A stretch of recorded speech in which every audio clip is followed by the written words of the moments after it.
dhufenjira haala kamiin akka murame isinitti hima jechuudha. Waa hundaayyuu bilbilaan qunnamee dubbadhee jira jechuudha. Amma fakkeenyaaf wajji warra hiriyoottan koo kaayiroo jiraatanuuf jechuudha.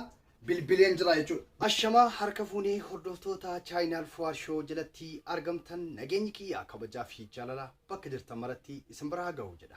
Maatiin obbo Neymar Fuwaad jechuudha. Akkam jirtu nagaadha jechaa eeyyeen warri haaraa dhuftan haala kanaan sabskraayibii godhadhaatii maatii keenya ta'a. Maatii jaalalaa ta'a. Maatii bashannansiisoo chaayinaalii bashannansiisoo Fuwaad Shoo ta'a. Warri immoo duraan as jala turtan egaa laayikiin nun dagatinaa nu jabeessuudhaaf egaa tattaaffii isin godhaa turtanis ulfaadhaa jechuu barbaanna. Egaa shir nu gochuudhaan laayik nu gochuudhaan nama biraan akka nu gahaa jirtanis ilaalaa jirra ulfaadhaa jenna. Eeyyen keessummoonni haaraa dhuftanis immoo sabskraayib godhachuu hin dagatinaa. Egaa waan kaleessaa dubbachaa turree dhugaadha moo sobaa jettanii baay'een keessan nagaafataa jirtu. Waa'ee meeshaan nama gurbaa tokko Kaayiroo Iskandariyaa walakkaatti to'atamuu isaa jechuudha. Mee har'a immoo ragaa dhugaa waliin isinii fideen jira. Jechuun anis hamma irra deebi'eetu jechuudha kan hin eda gaafadhe jechuudha.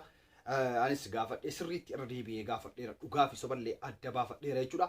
Haala inni itti citee akkamitti akka citee hammaaf immoo itti jiramoo meeshaan kun immoo kana booda dalaguu ni danda'amoo dalaguu hin danda'ullee beektota gaafadhee adda baafadhee dhufeera jechuudha. Eeyyen kunooti bakka irratti isin agarsiisuu hin danda'a viidiyoo isaa garuu yuutuubiin hin eeyyamu jechuudha. Yuutuubii haala waan akkanaa kana fidanii asirra dhiigaa waan akkasii fiduu waan akkasii kan asirratti gadhiisuu hin eeyyamuuf waan ta'eef jechuudha. Eeyyen egaa dhugaadha Kaayiroo Iskandariyaa keessatti jechuudha. Wanta kun uumamee jira. Labsii intaloon tokko labsiteen jechuudha. Balaan Kaayiroodhaa dhuka'e immoo kunoo adeemaatuma jira. Arra wantan isiniif qabachuu dhufe wantan isiniif dubbachuu dhufe wanti kun haala kamiin akka ta'e isaa rafaa jiruuti moo isaa maal ta'eetu jiruuti moo waan akkasiitiif kan gaafataa jirtanu dhugaadhaanis gaafii natti ta'eera. Nam tokko hin rafaaramoo ofirraa du'e moo yeroo isheen dhattee meeshaa isaa harkaan qabde muruudhaaf jettu kana hunda eessa jira jedheen of gaafataan ture jechuudha. Gaafii kana immoo gaafadhee irraa hubadhee dhufeera jechuudha. Egaa amma turtiitti wajjin tura waa baay'ee qabadhee dhufeera ragaa waliin illee jechuudha. Itti aansuudhaan wanti kun kan uumame jaartii osoo qabu bakkeedha waa nyaatee dhufeennaan jechuudha. Zaakir Mataamoluu inni dukkanaan lolu jedhama. Maal jechuudha beektu? Zaakir Mataamoluu isa dukkanaan lolu jedhan. Yeroo ammaa qabu jechuudha.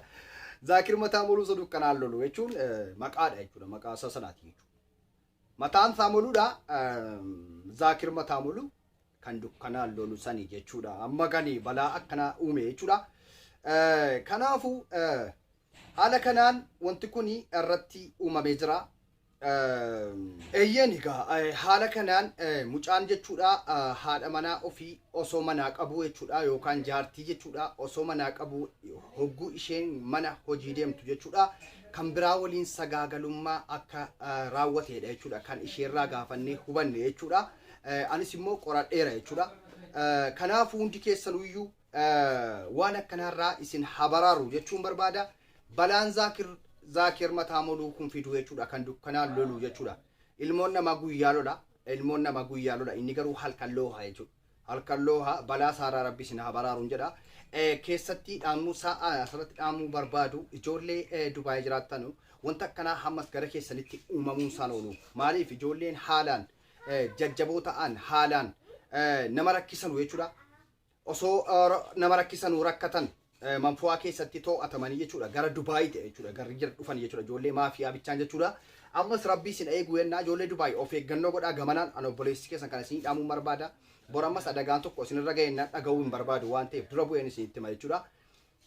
Itti aansuudhaan balaan kun kan uumame Kaayiroo Iskandariyaa keessatti jechuudha.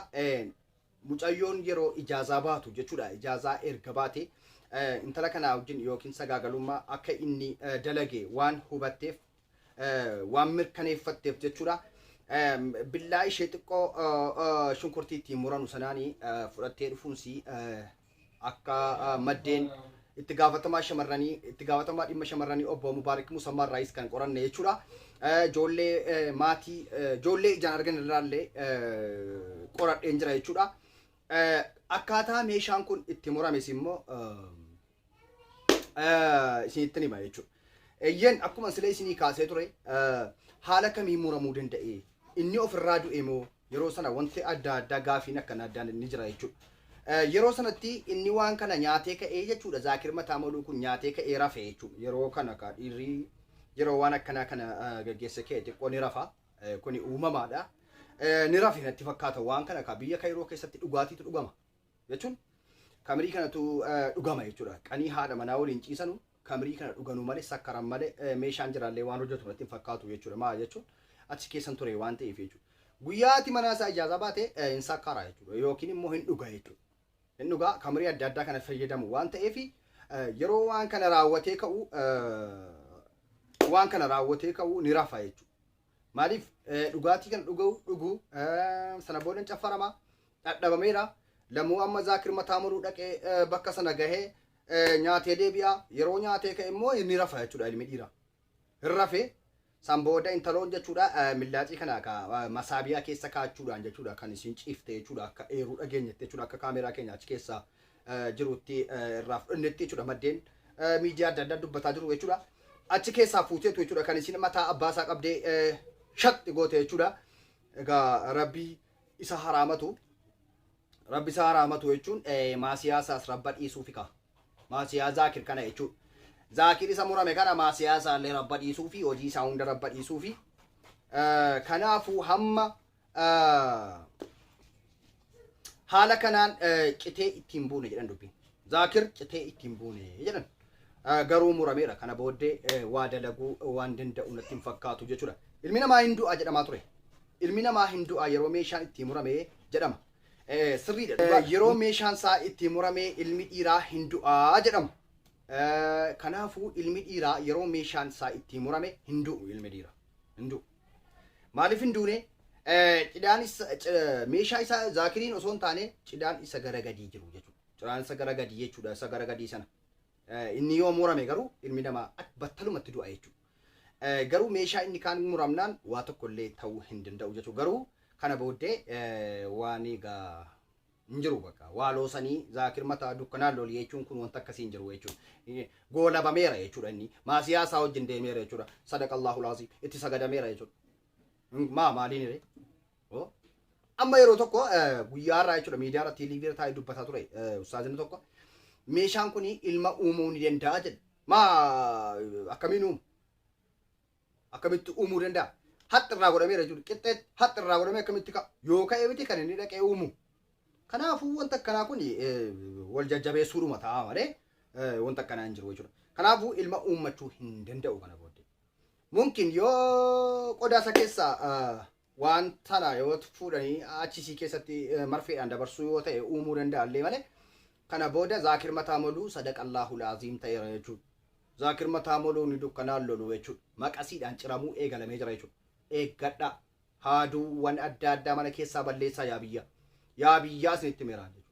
Warri haadha manaa qabdan warri fireendii qabdan isinitti medhaamsi koo bakka hirtootti isin biraa ga'u jechuudha. Millaacii adda addaa, haaduu adda addaa, gajara adda addaa of biraa fageessa. Waanuma nama muru hunda of biraa fageessa. Kanaaf immoo Zaakir kun giidoon qabu jechuudha. Zaakir kun yeroodhuma qonnaaf ka'u qofayyuu jabaata malee jechuudha. Yeroo kaanii waa tokko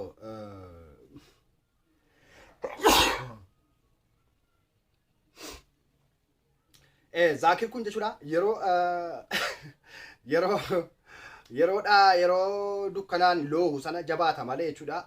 Yeroo biraa baay'ee humnan qabu jechuudha. Hidda malee waa lafee wayii of keessaan qabu waan isa dhorkullee hin qabu jechuudha.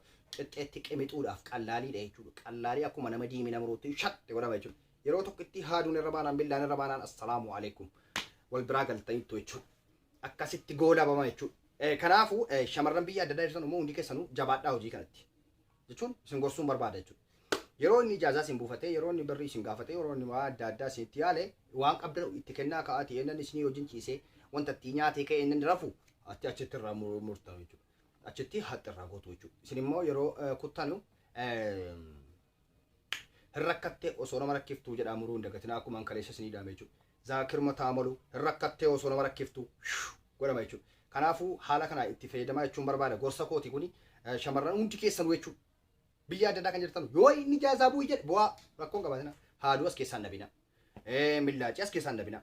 Kanaafuu hundi keessanuu jechuudha. Zalast dhaamsi kun bakka jirtan maratti isin bira ga'uu qaba. Wanti kaayiroo sun immoo kun amma mucaan Mustafaa jira. Gaafa madaan isaa qooree jechuudha. Gaafa wanti kun fayyee jechuudha. Egaa inni nuyyuu dhufee miidiyaa irratti dubbachuun isaa hin oolu waan ta'eef hundi keessanuu of eeggachuu keessan hin barbaada jechuudha. Amma madachi kun hin qooraa garuu ni fayyaa jechuudha. Ni fayyaa ni boola'a garuu waan ta'e dalaguu hin danda'u gonkumaa jechuudha. Kana booda kaayiroo keessaa miliqi yaa obboleessa koo yoo dhaamsi koo si bira ga'e jechuudha. Ati kana booda zaakir kee dalaguu hin danda'u waan ta'eef kaayiroo keessatti immoo dalagaa sana malee jiraachuu hin dandeessu waan ta'eef jabaadhuutii gara biyyaatti kottu nagaansiin jechuun barbaada ani obboleessi kee Naayimaar Fuwaadii jechuudha. Kanaafuu hundi keessanuyyuu egaa of eeggannoo akkana godha dubbiin hammaatee jira jechuudha. Dubaayin keessattis amma yeroo dhiyootti hin argitu jechuudha. Dheengadda tokko ulfeessee bade jechuudha. Amma yeroo ulfeessee badu kanatti tokko nagaan dhufee isiitti danqarama inni nagaan sun jechuudha. Dhufee jechuudha balaa gurbaa isa kanaa fudhatee ba'a jechuudha. Akkuma kana meeshaan isaa irraa ciramee rakkoo guddaatu irratti gahuu danda'a jechuudha. Kanaafuu of eeggannoo cimaa godha. Shamarran yeroo nam tokko miidhee deeme isa dhufu sana hin isa dhiira isa lammataa itti dhufu sana sababa aarii isa durii kana itti bahatu jechuudha. Kanaaf dhiironni waan akkanaa of eeggachuu qabdu. Dhugaa rabbiin isin jedha. Shamarran jechuudha al tokko inni dhiirri tokko miidhee deeme dhiirri itti dhufu hundi isa itti fakkaata waan ta'eef waan akkasiirraa of baraaraa jechuun barbaada. Angama kootiin yaa obboleeyyan kiyya. Of eeggannoo cimaa godha aarii isinitti baatti jechuudha. Aarii gurbaa sakaanii isinitti bahatti waan ta'eef. Kanaafuu of eeggannoo bakka jirtanutti waliin godha. Egaa chaanaalii keenya laayik nu gochuudhaan nu jabeessaa ulfaadhaa kabajamtoota hordoftoota chaanaal Fuwaad jechuudha. Maatiiwwan kiyya hundi keessanuu eeyyen feesbuukiin kiyya immoo har'a borga dhiifama yoo rabbi feesbuukiin kiyya inni guddaan jechuudha. Inshaallah gara sanaas kana booda wal arguu dandeenya waan ta'eef galatooma halkan gaarii.